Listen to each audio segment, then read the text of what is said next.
네, 만나서 반갑습니다. 우리 샬롬하고 같이 인사해 볼까요? 샬롬. 네, 만나서 반갑습니다. 오늘 함께 저와 우리 이 자리에 모인 모두가 동일한 하나님의 은혜가 있기를 소망합니다. 아멘. 오늘 우리가 묵상한 말씀은 마태복음 9장 속에 있는 작은 단락의 이야기입니다. 마태복음 9장 안에는 여러 예수님의 이야기 그리고 예수님의 비유 말씀들이 들어있는데요. 그중 오늘 우리가 함께 읽은 말씀은 예수님의 두 가지 비유가 담겨져 있는 이야기입니다. 그 비유 말씀은 우리가 잘 알고 있는 비유죠. 어떤 말씀이시죠? 어떤 두 비유죠? 생배 조각과 새 포도주 비유입니다. 생배 조각은 낡은 옷에 대고 꿰매어 입지 않습니다. 왜 그렇죠? 그렇게 하면 새로운 조각이 당기는 힘이 너무 세서 낡은 옷이 금세 찢어지기 때문입니다. 또한 낡은 가죽 부대에 새 포도주를 넣지 않습니다. 그 포도주는 새 포도주기 때문에 발효되면서 힘이 없는 낡은 부대가 금세 터져버리기 때문이죠. 그러면 결국 포도주도 버리고 그 새 포도주를 담았던 부대도 버리게 되는 것입니다.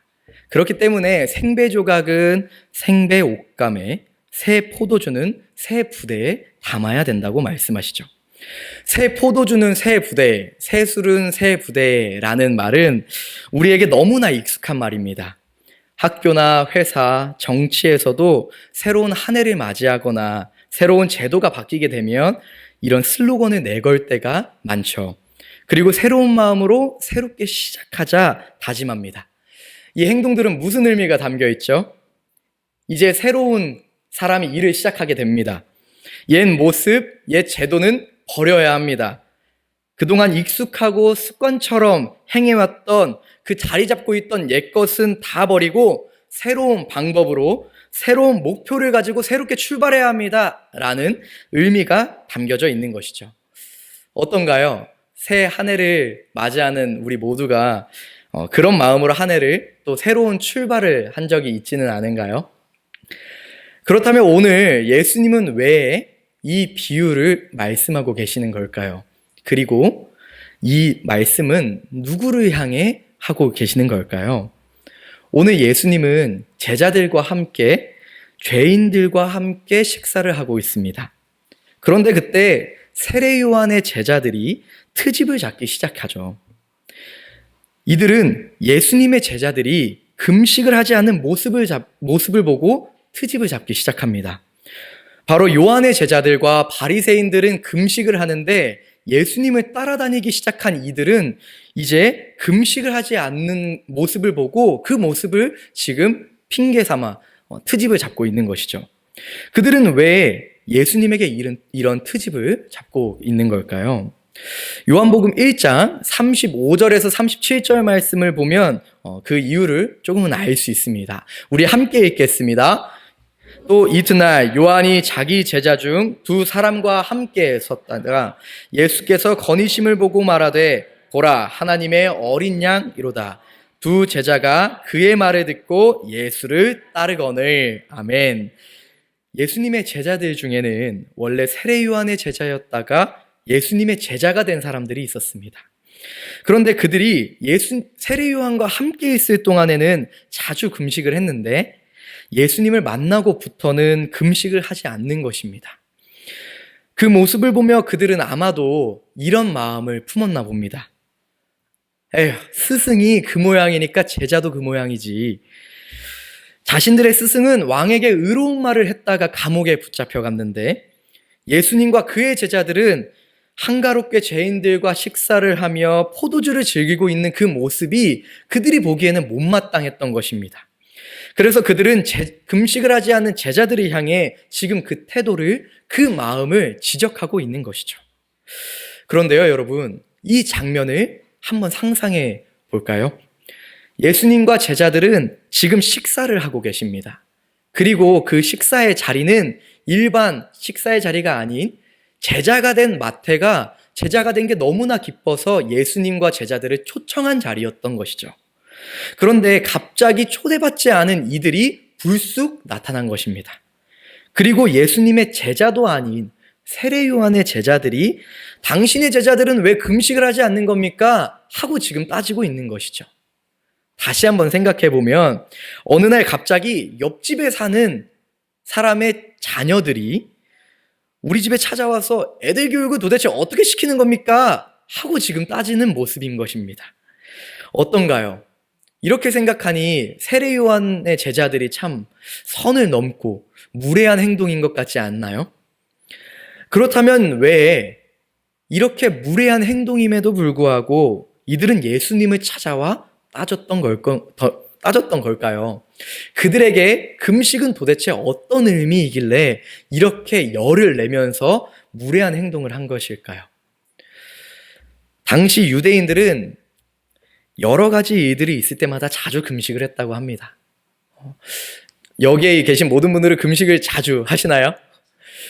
유대인들은 국가적인 재난이 일어나거나 질병의 고통을 당하고 있을 때, 힘든 일이 있을 때, 하나님 앞에 나의 죄를 고백해야 할 때, 그런데 차마 내 입으로 고백하는 게 참 부족하고 염치 없을 때, 그런 험하고 힘든 일을 앞두고 있을 때 이들은 자주 금식을 했다고 합니다. 특별히 율법을 중시하던 바리새인들은 일주일에 2번, 월요일과 목요일에 금식을 했다고 합니다. 그럼 금식을 하는 이유는 무엇일까요? 금식의 목적은 인간의 욕구 중에 하나인 식욕을 절제함으로써 온 마음을 하나님께 쏟으려는 기도의 표현인 것입니다. 이처럼 유대인들은 금식을 종교적인 의무로 생각했던 것입니다. 그런데 어느 날부터인가 그런 한마음으로 금식을 해야 되는 그런 유대인들 중에 예수님을 믿고 예수님을 따르던 이들이 하나둘씩 금식을 하지 않는 것입니다. 그러니 그들의 눈에는 금식을 해야 할 때도 잔치를 즐기고 기도해야 할 때도 포도주를 마시는 그들의 태도가 영 마음에 들지 않았던 것이죠. 그래서 오늘 그들은 이렇게 선을 넘고 무례해 보여도 예수님을 찾아가 그렇게 화를 내며 트집을 냈던 것입니다. 그런데 오늘 예수님은 그런 그들을 향해서 뭐라고 말씀하시죠? 우리 15절 말씀입니다. 함께 읽겠습니다. 혼인집 손님들이 신랑과 함께 있을 동안에 슬퍼할 수 있느냐? 그러나 신랑이 빼앗길 날이 이르리니 그때에는 금식할 것이다. 아멘. 예수님은 금식을 지금 혼인집의 신랑과 신랑의 친구들의 이야기로 비유하고 계십니다. 예수님은 그들에게 금식해야 할 때가 있고 금식하지 않아야 할 때가 있다고 말씀하시죠.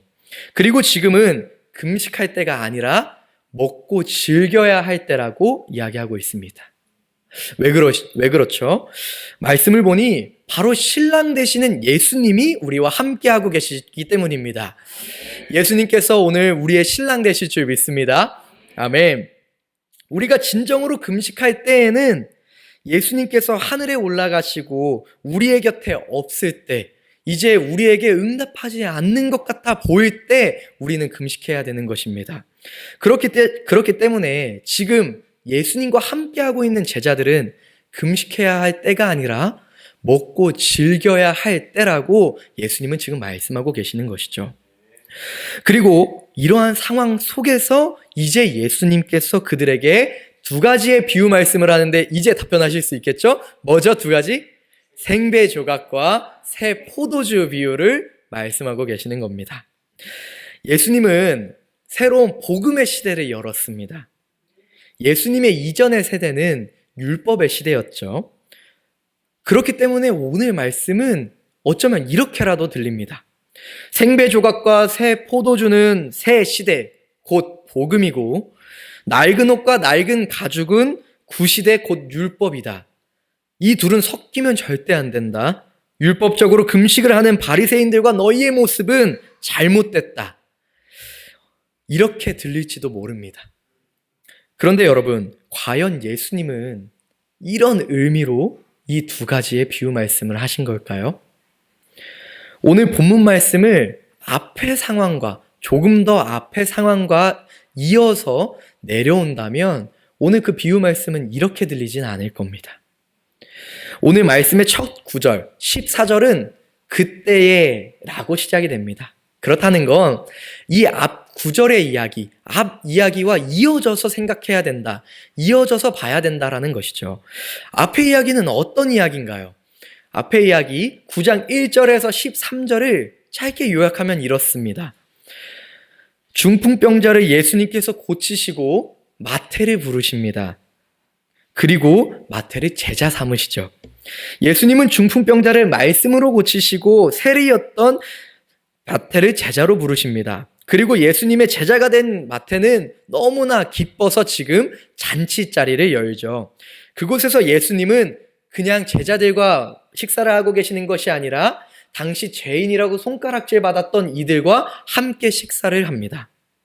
그리고 그 모습을 본 바리새인들과 서기관이 어느 날 불쑥 찾아오죠. 마치 세례 요한의 제자들처럼 말입니다. 그리고 그들은 이번엔 예수님에게 이렇게 얘기합니다. 왜 예수님, 당신은 죄인들과 함께 식사를 하는 겁니까? 그들은 이번엔 죄인들과 함께하는 예수님의 모습을 트집을 잡고 있는 것이죠. 바로 그때 예수님은 그들에게 말씀하십니다. 무엇이라고 말씀하시죠? 9장 13절 하반절 말씀입니다. 우리 함께 읽겠습니다. 나는 의인을 부르러 온 것이 아니라 죄인을 부르러 왔다. 아멘. 이 말씀 후에 오늘 본문 말씀이 바로 이어집니다. 그렇기 때문에 죄인을 부르러 오셨다는 예수님의 그 말씀으로 오늘 이 이후의 말씀을 살펴보아야 된다는 것이죠. 예수님은 의인이 아니라 죄인을 부르러 오셨습니다. 믿으십니까? 아멘. 아픈 사람을 위해서, 고통 중에 아프고 힘든 이들을 위해서, 억눌리고 갇힌 자들을 위해서 예수님은 이 땅 가운데 오셨습니다. 그리고 예수님은 언제나 아픈 사람들 편에 계셨고 손가락질 받으며 사회가 규정하는 그 울타리 속에서 갇혀있는 자들의 편이 되어주셨던 분이셨습니다. 예수님께서는 그리고 그런 그들과 함께 식사하셨습니다. 바로 예수님은 의인과 죄인 모두를 품어내시는 분이시고 죄인을 의인으로 변화시키기 위해 오신 분이시죠. 지금까지 새 포도주와 새 부대에 대한 해석은 낡은 가죽 부대는 유대인, 즉 유대인은 예수님을 주로 시인하지 않는 이들을 낡은 가죽 부대라고 생각했고 새 부대를 그리스도인이라고 생각하며 낡은 가죽 부대는 버려져야 한다고 생각했습니다. 그런데 과연 의인과 죄인 모두를 품어내시는 예수님이 오늘 우리도 그 예수님의 말씀을 묵상하는 우리도 그렇게 이해하기를 원하셨을까요? 낡은 부대가 팡 하고 터져서 포도주가 모두 없어져 버리기를 예수님은 과연 원하셨을까요? 생배조각이라는 말을 원어로 살펴보면 아그나포스라고 합니다. 이 말은요, 아직 빗질하지 않는 천이라고 합니다. 한 번도 세탁된 적 없는 천을 의미하는 것이죠. 다시 말해 아직 가공하지 않은 미숙한 천인 것입니다. 아주 질기고 부드럽지 않고 비를 맞고 물에 젖으면 금방 뒤틀려져서 쓸 수 없는 그런 천.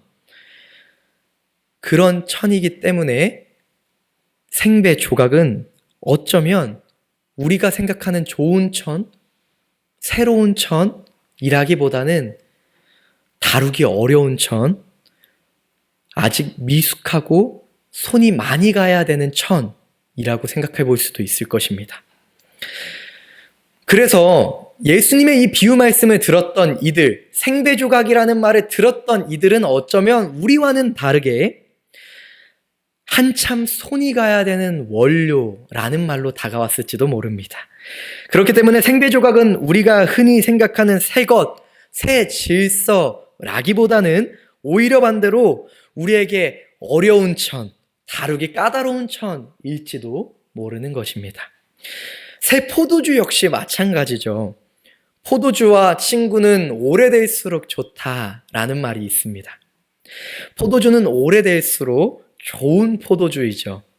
만일 포도주를 낡은 가죽 부대에 넣었는데 그 낡은 가죽 부대가 터졌다는 건 그 낡은 가죽 부대가 잘못이 아니라 어쩌면 새 포도주가 너무 발효가 심한 거일지도 모릅니다.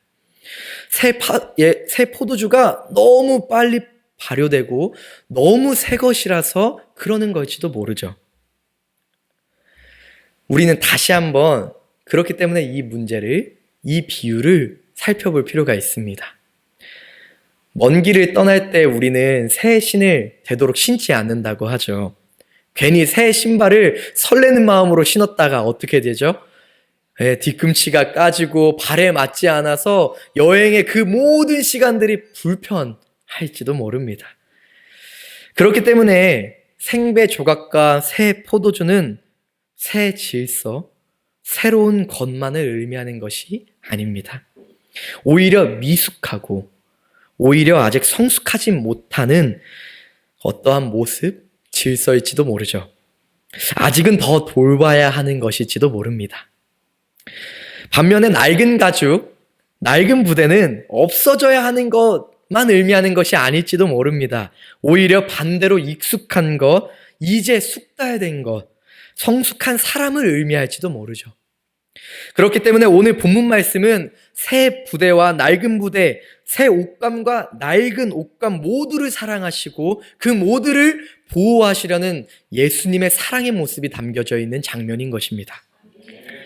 예수님이라면 금식을 강조하고 자신들의 율법을 강조하던 바리새인일지라도 그 낡은 부대가 터져 없어져 버리지는 원치 않으셨을 것입니다. 우리가 예수님을 닮은 사람이라면, 예수님을 따라가야 된다는 그리스도인이라면 오늘 그 낡은 부대도 감싸 안는 새 부대가 되는 것이 우리의 목표일 줄 믿습니다. 낡은 부대도 예수님을 닮아갈 수 있도록 품어내는 삶, 그 삶을 사는 게 우리의 목표인 것이죠. 오늘 예수님을 닮아가고자 말씀 앞에 앉은 저와 우리 모두가 그 낡은 부대를 감싸 안을 수 있는 넓은 품을 가진 새 부대가 되기를 소망합니다. 우리가 그 시대를 그런 작은 예수로 살아갈 때에 이 세상을 감싸는 새 부대가 될 줄 믿습니다. 아멘. 우리 그런 마음으로 함께 기도하겠습니다. 하나님, 낮고 연약한 죄인까지도 품으신 예수님을 따라 우리도 낡은 부대까지 품는 그리스도인들이 되기를 원합니다. 때로는 내 생각과 다르더라도, 때로는 내 마음과 다르더라도 그 모두를 품어낼 수 있는 넉넉한 마음을 허락하여 주시옵소서. 우리 동수원교회 온 성도들이 그런 넉넉한 마음으로 세상을 살아가며 주님께 칭찬받고 지역 주민들에게 존경받는 그런 그리스도인들로 살아낼 수 있도록 주님 인도하여 주시옵소서. 감사드리며 이 모든 말씀 예수님의 이름으로 기도합니다. 아멘.